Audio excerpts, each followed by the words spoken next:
College ಮುಗಿದ್ಮೇಲೆ ಎಲ್ಲರೂ ಕಾಲೇಜ್ನ ತುಂಬ ಮಿಸ್ ಮಾಡ್ಕೊಳ್ತೀರ ಅಲ್ವಾ? ಆದರೆ ಯಾರಿಗಾದ್ರೂ ಅನಿಸಿದ್ಯಾ ಕಾಲೇಜ್ ನಿಮ್ಮನ್ನು ಎಷ್ಟು ಮಿಸ್ ಮಾಡ್ಕೊಳ್ಳುತ್ತೆ ಅಂತ? ನನಗನ್ಸಿದೆ. ಯಾವಾಗಲೂ 5 ನಿಮಿಷ ತಡ ಆದರೂ ಕ್ಲೋಸ್ ಆಗ್ತಿದ್ದಿದ್ದು ಗೇಟು ಕೊನೆ ದಿನ ನನ್ನ ಹತ್ರ ಹೇಳ್ತು ಅರ್ಧ ಗಂಟೆ ಆದರೂ ನಿನಗೋಸ್ಕರ ನಾನು ಕಾಯ್ತೀನಿ, ಆದರೆ ನಿನ್ನ ಬಾಸ್ ಸಾಕು ಅಂತ. ಕ್ಲಾಸ್ಗೆ ಎಷ್ಟೇ ಟೈಮ್ ಆಗಿದ್ರು ಮೊದಲು ನೀನು ನನ್ನ ನೋಡೋಕೆ ಬರ್ತಿದ್ದೆ. ನೀನು ಮುದ್ದಾದ ಮುಖಕ್ಕೆ ಯಾವುದೇ ಕಣ್ಣು ಬೀಳದೇ ಇರಲಿ ಅಂತ ದೃಷ್ಟಿ ತೆಗೆದು ಕಳಿಸ್ತಿದ್ದೆ. ಇನ್ಮೇಲಿಂದ ಈ ಮುದ್ದಾದ ಮುಖನ ತುಂಬ ಮಿಸ್ ಮಾಡ್ಕೋತೀನಿ ಅಂತ ಕನ್ನಡಿ ಕಣ್ಣೀರಿಟ್ಟು ಹೇಳ್ತು. ನಾವು ಕೂತ್ಕೊಳ್ತಕ್ಕಂಥ ಬೆಂಚ್ ಅವತ್ತ ಹೇಳ್ತು. ಮುಂದೆಗಡೆ ಟೀಚರ್ ಪಾಠ ಮಾಡಬೇಕಾದ್ರೆ ಹಿಂದೆಗಡೆ ಕೂತ್ಕೊಂಡು ನೀನು ಆಡ್ತಿದ್ದ ತರಲೆ ಮಾತುಗಳಿಗೆ ನಿನ್ನ ಫ್ರೆಂಡ್ಸ್ ಎಷ್ಟು ಎಂಜಾಯ್ ಮಾಡ್ತಿದ್ರು, ನಾವು ಅಷ್ಟೇ ಎಂಜಾಯ್ ಮಾಡ್ತಿದ್ವಿ. ಆದರೆ ಇವತ್ತು ನೀನು ನಮ್ಮನ್ನು ಬಿಟ್ಟು ಹೋಗ್ತಿದ್ಯಾ. ನಿನ್ನ ನೆನ್ಪುಗಳನ್ನ ನಾವು ಯಾವತ್ತೂ ಮರೆಯೋದಿಲ್ಲ ಅಂತ. ಯಾರು ಒಂದೇ ಸರಿ ದೊಡ್ಡ ಸ್ಟೇಜ್ ಹತ್ತಲ್ಲ. ನೀನು ಫಸ್ಟ್ ಇಯರಲ್ಲಿ ಸ್ಟೇಜ್ ಹತ್ಬೇಕಾದ್ರೆ ಬಿದ್ದಿದ್ದ ಭಯ ನಮ್ಗಿನ್ನೂ ನೆನಪಿದೆ.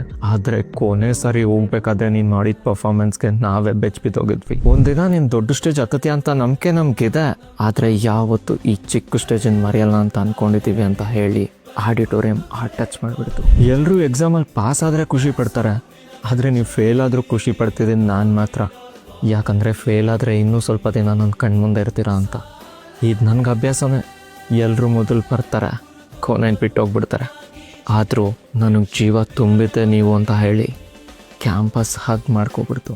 ಮೊದಲನೇ ಸಾರಿ ನಾನು ಕಾಲೇಜ್ ಒಳಗಡೆ ಹೋದಾಗ ಮತ್ತು ಕೊನೆ ಸಾರಿ ನಾನು ಕಾಲೇಜಿಂದ ಹೊರಗಡೆ ಬರುವಾಗ ಕ್ಯಾಂಪಸ್ಸಲ್ಲಿದ್ದಿದ್ದೆವ್ರು ನನಗೆ ಹೇಳಿದ್ದು ಒಂದೇ, ಒಳ್ಳೇದಾಗಲಿ. ಆದರೆ ನಿಮ್ಗೆ ಯಾರಿಗೂ ಅನಿಸಿಲ್ವಾ ಕಾಲೇಜ್ ನಿಮ್ಮನ್ನು ಇಷ್ಟೆಲ್ಲ ಮಿಸ್ ಮಾಡ್ಕೊಳ್ಳುತ್ತೆ ಅಂತ?